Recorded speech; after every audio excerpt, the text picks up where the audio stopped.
Hello, ladies and gentlemen, and welcome to grecochess, the YouTube channel of chess.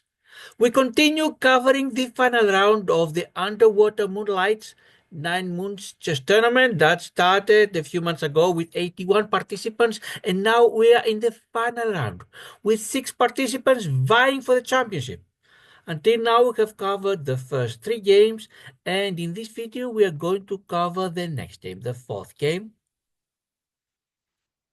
And let's see who are today's participants, today's opponents.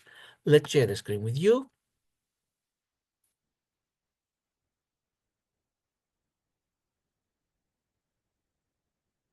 And what you're going to see is the following. First of all, who are the participants?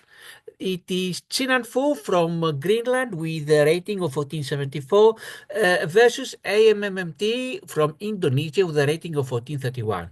TsiNanFu is a slight favorite, has a slightly higher rating than his opponent, but that does not mean too much. Next thing you'll notice is that we are only showing a part of the screen with the chessboard, and the reason is because we don't want to spoil what actually happened. If we saw the entire screen, you would see what are the next moves and how the game would end in advance. We don't want to do it. We want to keep the suspense until the end. And what you'll also notice is that the position on your board is not the starting position. The starting position has rook, knight, bishop, queen, king, bishop, knight, rook, and 8 pawns in the front.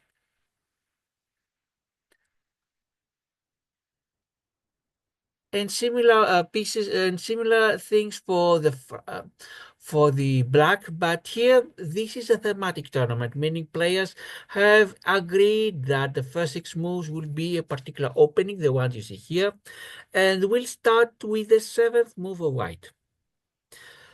What else are you going to notice? The left side here, there's going to be a number, the computer evaluation. If you see a number bottom left, it means that white is standing better. Of course, 0.0 at the beginning means that they are equal. If the number is at the top left, this means that black is doing better. You're going to see a green arrow shows which move would have been the best for a player after they have played, and also a comment on the move. Anything from 2 exclamation points that is brilliant to 2 question marks that is blunder. And TsiNanFu is starting move number 7, no surprise here, because if you have pushed your pawn to g3, the only reason to do so is for the fianchetto. Send the bishop to g2 and have the bishop on the long diagonal that goes from a8 to h1. And while white has this wonderful fianchetto bishop, black wants to block it. The last thing they want is to have the poor rook ready to be grabbed. So how to block it? Pawn to d5, otherwise they depend on the knight f3 to cover them. You see this little book, meaning that sides are following opening theory, book moves. Next move for TsiNanFu, knight to e5. The knight is now at his opponent's half of the board. And until now we had the opening theory, but now aimammt is going to deviate with short castling. Computer would rather have the pawn go to c6, because then you close this diagonal even more. Let's continue. TsiNanFu places the knight to c3 to develop it. Computer would rather have short castling, but pawn to c5 for aimammt. Computer thinks it's just good, would prefer the pawn to c6 to close the diagonal. It maybe it's a little bit too committal to send the pawn to c5. Pawn to e3 for TsiNanFu. That wants perhaps to create a chain from f2 to d4, open diagonal for the queen, give more protection to the d4 pawn, but computer thinks it's inaccuracy. And the computer code says this is not the right idea, which is correct, to take the pawn on c5, perhaps. I'm not sure if I would have played it myself. Knight to d7, another inaccuracy for aimammt. They say this permits the opponent to win a tempo by threatening the queen. And that is what's going to happen next move. But after the 10 moves, what is the score? TsiNanFu is leading by 0.77, a small advantage, not that great. But better have it than your opponent having this advantage, clearly. And let's continue the game. And TsiNanFu does as expected, knight to c6. And I understand what the coach says. This wins the tempo by threatening a queen and forcing it to move away. Not only that, it's even worse for black because knight attacks both the queen and the bishop. So queen cannot just go away. It has to go away somewhere where it's going to protect the bishop. And there is only one such square, queen to e8, a great move in the computer, but too obvious, I would think. Otherwise, black would lose at least the bishop. Let's continue. And now the knight on c6, inaccuracy is the computer, and I agree. TsiNanFu takes a bishop. Why is it inaccuracy? You may think that usually bishop is worth more than a knight, but here we have a wonderful knight at the 6th rank, very near in the empties, half the board and quite near most of the pieces, controlling some crucial squares. On the other side, the bishop on e7 was so blocked. It was what they call a bad bishop. Very few things it could do. And also the queen on e8 was forced to cover for the bishop so long as the bishop was on e7. That is why what TsiNanFu did is he relieved some of the pressure that he had placed on aimammt. And no surprise here, aimammt is going to take the knight with the queen. Let's continue the game. Pawn to takes to d5 for TsiNanFu. Computer thinks inaccuracy because they missed a chance to create an isolated pawn. That's what would have happened. Otherwise, computer would rather have castling. In fact, now castling, kingside castling is possible, but once the pawn moves, that's not possible. But because the bishop on a6 controls f8 and the king cannot castle through check. And now aimammt, according to the computer, has the chance to create an isolated pawn for white. What is an isolated pawn? A pawn that has no pawns on its own file or on neighboring files, and thus, if attacked, can only be defended by other pieces, not by pawns. But will aimammt take this opportunity? Nope, it's a miss. That's what you see. That's what the white X in the red circle missed. Ideally, you see the green arrow. This is what the computer thinks is the best move. aimammt better take the d4 pawn and create an isolated pawn. Since the knight's attack, if they took it, then white would have to take back with a pawn. And the take, and then I think both sides would have isolated pawns. Let's see. Knight to e2 for aimammt, perhaps wants to keep the option for castling because by placing the knight on e2, the bishop on a6 does not control the the f1 square any longer. Let's see, how does aimammt begin? Knight goes to e8, no, rook, I'm sorry, goes to e8. So the e file, the semi-open e file, has aimammt having rook and queen facing TsiNanFu's king. Quite a nice development for them. How will TsiNanFu continue? Bishop to c3. Mistakes in the computer. Well, the bishop, of course, I understand the thought. TsiNanFu wants to control the long diagonal that goes from a1 to h8.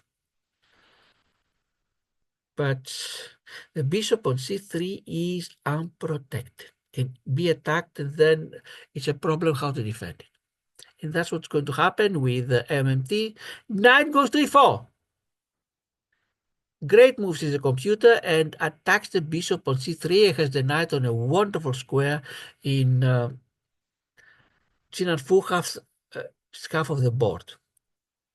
We finish 15 moves, and aimammt has an advantage of 2.4. As you see here, it starts becoming important. And TsiNanFu finds a way out by taking the knight. Queen now, not pawn, takes back on e4. And this is the best move because the computer also attacks the rook on h1. So TsiNanFu cannot just play randomly, needs to do something to save the rook. What to do? I mean, there's one crazy move that looks like a bomb clouds and a king to e2, but other than that, if we're talking about serious moves, it's either move the rook either to g1 or to f1 or short castling. And TsiNanFu is going to do the short castling. Best moves to the computer. And now aimammt is going to take the knight.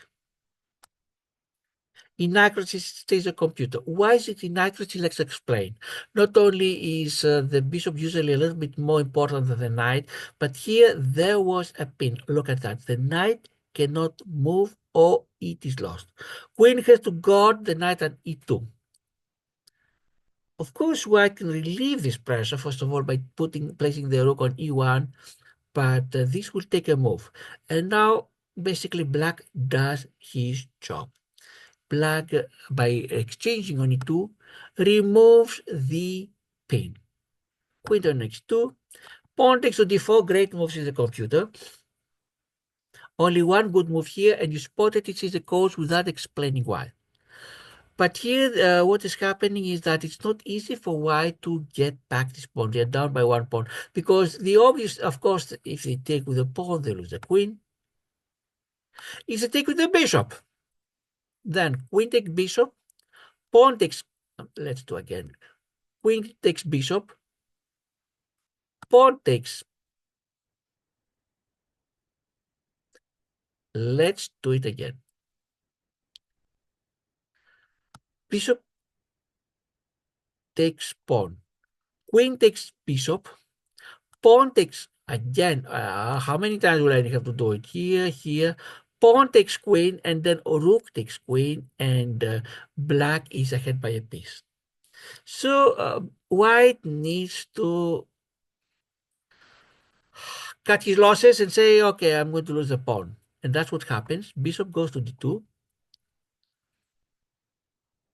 But the computer thinks a better idea is counterattack the queen with pawn going to f3.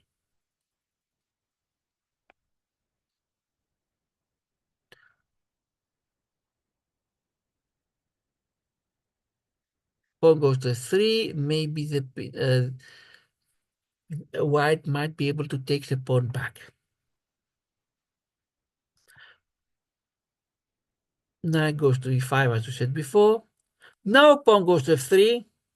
So at least black cannot place the knight on f3 with a fork. And aimammt sends the queen to c2 and pins the knight on d2. We finished 20 moves. What is the score? 2.6 advantage for aimammt. And now TsiNanFu needs to find some way to react because the bishop is pinned, cannot move, otherwise the queen is lost. The queen can move, but not too far away, must be somewhere to protect the bishop, not too many squares. I think there are only, I can either go f2, g2, or I can go d1 or e1. So TsiNanFu gets frustrated with the pin and sends his rook from f1 to c1. Right idea, wrong move, says the computer. Would rather have the a1 rook go to c1, and there is a reason why. It is because there are so many black pieces near the white king that combinations exist, especially if you're not very accurate as white. What is the next move? Knight goes to 3. Inaccuracy is the computer. And computer wants the queen to go to d2. We'll explain why. By going here to f3, black will eventually win a pawn, but they get a chance to win the bishop, and I will explain how. Queen takes bishop. Queen takes queen. Knight goes to f3 with a check. King goes anywhere, and knight takes queen. So black could easily have won a bishop. Instead, they win only a pawn. Queen takes, and black is now 2 pawns ahead. White takes on d4, trying to minimize the damage, but not so easy. Queen goes to d4 with a check. King to g2. Queen to d2 with a check. King to h1. And rook to e2. And look at the following case. We finished 25 moves, and aimammt is ahead by 3.8, as you see here. Has plus 2 pawns. Almost straight as mates. We have a queen and a rook on the second rank, the black queen and rook on the second rank. And how will TsiNanFu fight back? There is only one attempt for a swindle that he'll try to do. Rook goes to f1, and the threat is the following. Queen goes to f7, king to h8, queen to f8 check, rook is going to take, and rook takes on f8 mate. So if aimammt is not careful, it doesn't matter they are ahead by 2 pawns, they are going to be checkmated. What does aimammt do? First of all, let's grab the third pawn while we can, the h2 pawn, and now we are 3 pawns ahead. King to g1, and now let's address the swindle attempt. Rook goes to f8, so queen cannot go to f7 to check. Rook goes from f1 to d1,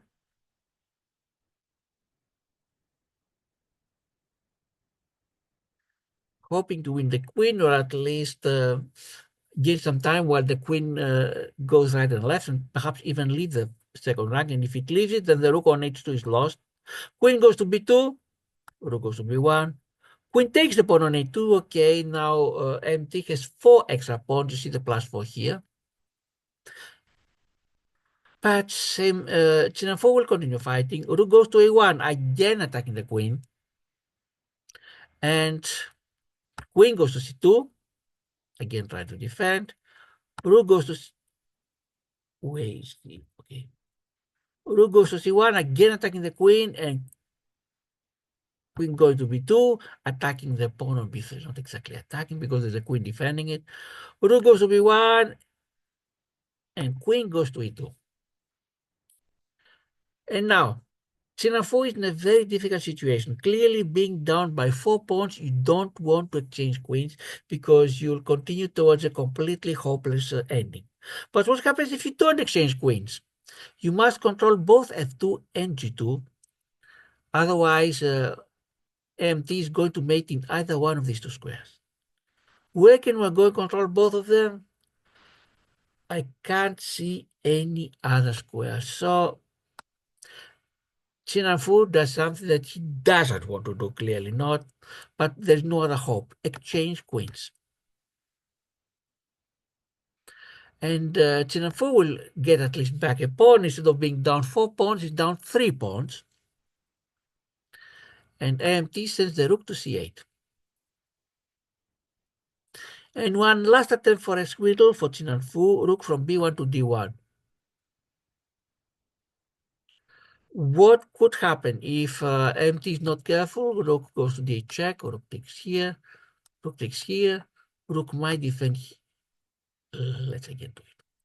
Rook here, rook takes the other rook here, rook goes here in a desperate attempt, and then rook takes rook, checkmate. So if aimamtt is not careful, again he could be defeated in 2 or 3 moves.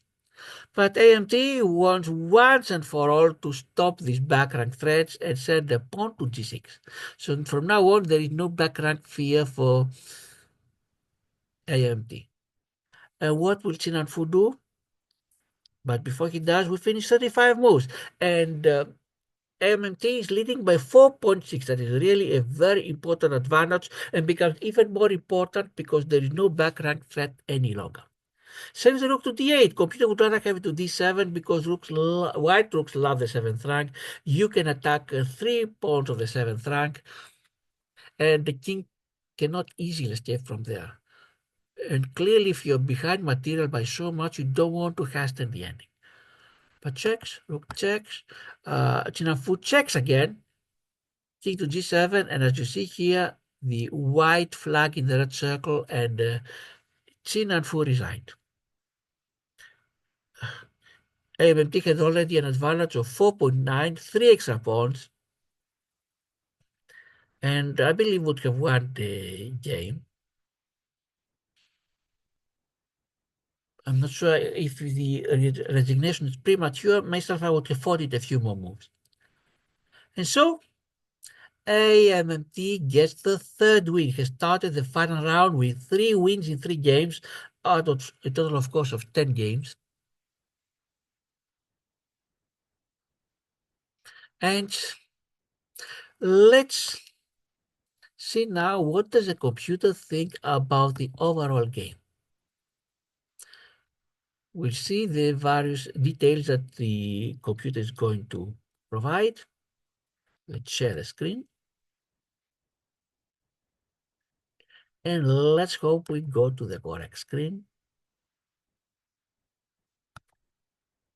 And here we are. You see that TsiNanFu had accuracy of 80% and aimammt of 88.6. And both players played above their ratings, but TsiNanFu barely from 1474 went to 1500, but aimammt played a fantastic game from 1431, played the game as if his rating was 2000. The various categories, three great moves for aimammt. Book moves 2 versus 1 for TsiNanFu, best 16 versus 8 for aimamtt, excellent 12 versus 5 for TsiNanFu, good 2 versus 1 for aimamtt, inaccuracies for TsiNanFu 3 aimamtt, 3 mistakes for TsiNanFu, 1 miss for aimamtt, and no blunders. So this concludes the coverage of this game. In the meantime, let's give a look at what happens at the other tournaments, and especially at the Gotham 64, the tournament that I am organizing. 64 players started the tournament, and we are near the end of the first round. You see only 10 games remaining. Most groups, we know who has advanced. 3 groups are still for grabs. Group 3, it is between C64 and Backroger 13. They are playing the 2 games between them. Who will get at least 1.5 point advances. Group 9, here we have 3 players having some hope. Momulek, King Dave 3, and Subham, let's try again, Subham's Chintu Parak 80 have some chances to advance. A lot of games remain. And finally, Group 13, 2 players, Qwerty7 and Sigurd, have 4 points each, and everything depends on the last 2 games between them. Other than that, from the other 13 groups, we have 10 groups, 1 player advanced, and 3 groups, there was a tie, so 2 players from each. This means that we have at least 19 players in the second round, and this means we'll definitely have an extra round because we'll have at least 5 players in the third round instead of 4, and we'll have to split them into 2 semifinals and then a final.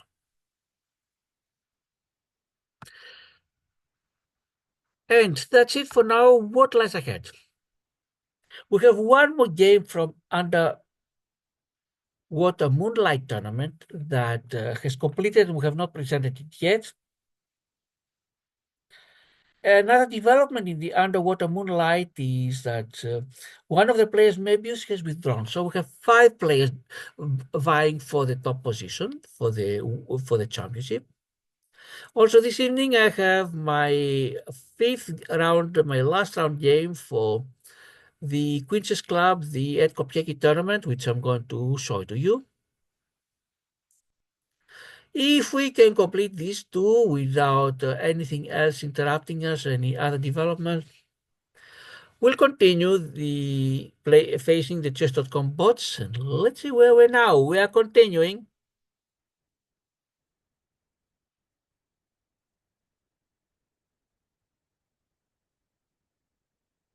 Which screen are we going to go here?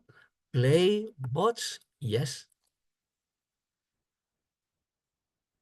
What are they? We are facing the advanced bots, and in particular, it's time for Charles from England. We have eliminated advanced through 16 out of the 20 advanced, and 4 remain. Charles from England with a rating of 2000 is the next on our way. But that's it for now. Thanks to everybody for watching, to our viewers, to our subscribers, the likes and the comments. If you have not subscribed, you may consider doing so. And